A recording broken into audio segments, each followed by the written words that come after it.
Hello students, आज हम एक नया टॉपिक पढ़ते हैं। कैथोड किरणें क्या है, इनके गुण लिखिए। ये क्वेश्चन थोड़ा ज़्यादा नंबर का आता है। कैथोड किरणों के गुण लिखिए। आपको नंबर के हिसाब से क्वेश्चन का आंसर लिखना है। ज़्यादा नंबर का है तो आपको डिटेल में लिखना है, कम नंबर का है तो आपको शॉर्ट में लिखना है। कैथोड किरणें क्या है, इनके गुण लिखिए। तो यहाँ से कल मैंने एक वीडियो में बताया था कि कैसे विलियम क्रूक्स ने अपना प्रयोग किया, उसी को ही बाय टू द वर्ड लिखा गया है। ठीक है, ध्यान से समझिएगा। कैथोड किरणों की खोज करने के लिए सन 1879 में विलियम क्रूक्स नामक वैज्ञानिक ने एक प्रयोग किया था। उन्होंने कांच की एक लंबी विसर्ग नली ली, जिसके दोनों सिरों पर उन्होंने धातु का इलेक्ट्रोड लगाकर सील किया था और उसे एक पार्श्व नली, ये कांच की लंबी नली ली, यहाँ पे दोनों इलेक्ट्रोड लगाया और एक पार्श्व नली को निर्वात पंप से कनेक्ट किया।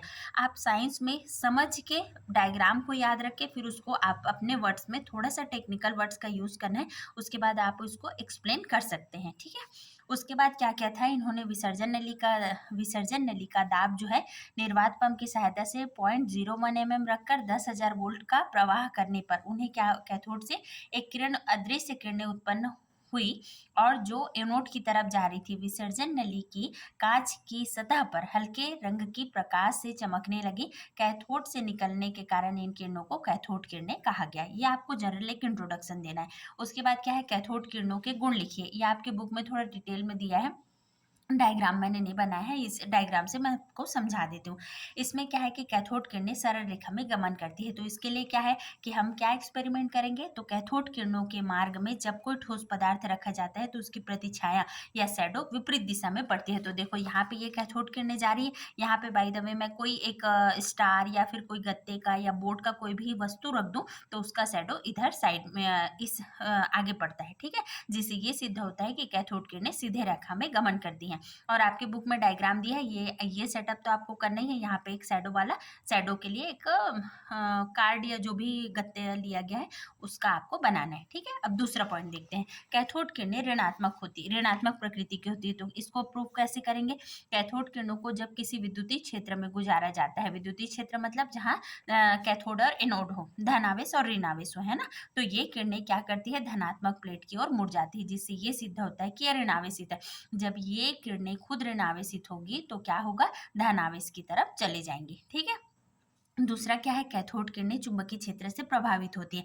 आप आगे पढ़ेंगे केमिस्ट्री में या फिजिक्स में कि कोई भी चीज, इलेक्ट्रिक और मैग्नेटिक फील्ड एक दूसरे को प्रभावित करते हैं, मतलब विद्युतीय और चुंबकीय क्षेत्र एक दूसरे को प्रभावित करते हैं। तो क्या है, कैथोड किरणों को जब किसी चुंबकीय क्षेत्र से गुजारा जाता है तो वो अपने मार्ग में विचलित हो जाती है, जिससे ये सिद्ध होता है कि ये आवेशित है। और कैथोड किरणें छोटे छोटे द्रव्य कणों से मिलकर बनी होती है। तो ये इसके लिए हम कौन सा प्रयोग करेंगे, कैथोड किरणें के मार्ग में कोई चक्कर रख देंगे, है ना। हम लोग जब छोटे थे तो ऐसे एक क्या बोलना चाहिए, एक अजीब सा फल आता था, उसको पकड़ के हम ऐसे सेटअप तैयार करते थे, फिलफिली बोलते हैं हमारे छत्तीसगढ़ में, तो उसको बना के घुमाते थे। तो सेम वही है कि कैथोड किरणों के मार्ग में जैसे वो फिलफिली बनाते हैं या कागज का ऐसे चक्कर जैसे बनाते हैं, तो उसको रखेंगे तो वो क्या होता है, मार्ग में घूमने लगता है, जिससे ये सिद्ध होता है कि कैथोड किरणें छोटे छोटे कणों से मिलकर बनी होती है। ठीक है, इसमें टोटल 10 पॉइंट है, आपको डिटेल में पढ़ लेना है, ताकि एग्जाम में ज्यादा पढ़ोगे तो कम नंबर का क्वेश्चन आएगा, तो क्वेश्चन आराम से बन जाएगा। फिफ्थ पॉइंट देखते हैं, कैथोड किरणें उसमें प्रभाव उत्पन्न करती। उसमें प्रभाव का मतलब क्या है, जैसे प्रेस, हम लोग सब आप लोग देखे होंगे कि घर में जो इलेक्ट्रिक आयरन यूज करते हैं तो उसको क्या होता है, वो क्या करता है, विद्युतीय प्रभाव को ऊष्मीय प्रभाव में चेंज करता है।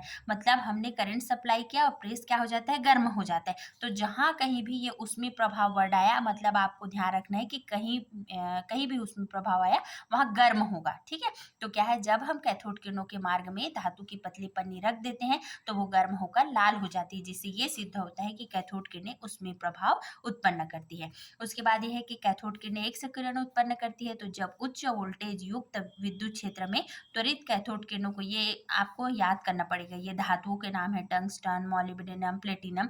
आप यदि दो तीन नाम लिखोगे तो भी चल जाएगा। कठोर सतह से टकराने दिया जाए तो कैथोड किरणें एक्स किरणें उत्पन्न करती हैं।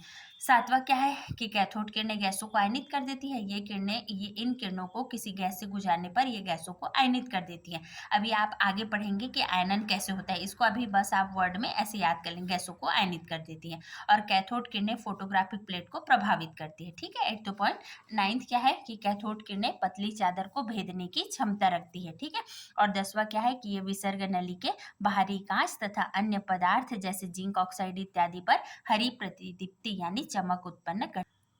अब ये जो गुण है इसका 10 पॉइंट है, तो जब हम इसको लास्ट में सम अप करेंगे या समरी बनाएंगे तो आपको केमिस्ट्री पढ़ने के लिए क्या करना है, सबसे पहले तो आपको नोट्स बनाना है, दूसरा एग्जाम में जाने से पहले आपको लिख के देखना है। ठीक है, तो यहाँ से ये छोटा छोटा ये शॉर्ट टर्म यूज कर सकते हैं आप, बस याद करने के लिए आपको एग्जाम में डिटेल में लिखना है। पहला क्या है, कैथोड किरणें सरल रेखा में गमन करती है। ये कैसे प्रूफ होगा, जब इनके मार्ग में हम कोई गत्ता रख देते हैं तो इसका शैडो बनता है। ये ऋणात्मक प्रकृति की होती है, कैसे पता चलता है, क्योंकि यदि हम कोई भी विद्युतीय क्षेत्र ऑपरेट करते हैं तो ये किसकी ओर मुड़ जाती है, धन आवेश की ओर मुड़ जाती है। चुंबकीय क्षेत्र जब लगाते हैं तो ये विचलित हो जाती है, और ये छोटे छोटे कण से मिलकर बने होती है, क्योंकि हम इसमें सामने कोई भी क्या बोलना चाहिए, गत्ते का टुकड़ा या कुछ रखते हैं तो वो घूमने लग जाता है। और ये क्या है, यहाँ पे हम धातु की कैथोड किरणों के मार्ग में यदि हम कोई भी धातु की प्लेट रखेंगे तो वो गर्म होकर लाल हो जाती है। नेक्स्ट क्या है, ये टंगस्टन प्लेटिनम इत्यादि किरणों के साथ क्या धातु के साथ टकराकर ये एक्स किरणें उत्पन्न होती है। और यदि कैथोड किरणों को गैसों से गुजारा जाए तो ये गैसों को आयनित कर देती है। कैथोड किरणें फोटोग्राफिक प्लेट को प्रभावित करती है, और कैथोड किरणें क्या करती है, धातु के पतले चादर को भेदने की क्षमता रखती है। और यदि विसर्जन नलिका में बाहरी कांच तथा अन्य पदार्थ जैसे जिंक ऑक्साइड इत्यादि पर ये हरी प्रतिदीप्ति उत्पन्न करती है। तो ये आपका एक फुल क्वेश्चन तैयार हो गया। कैथोड किरण क्या है, या कैथोड किरणों की खोज कैसे हुई, और कैथोड किरणों के गुण क्या है, तो आपको इतना डिटेल में लिखना है। और शॉर्ट में आया तो आपको एक एक लाइन में 5 से 6 पॉइंट लिख देना है। Thank you.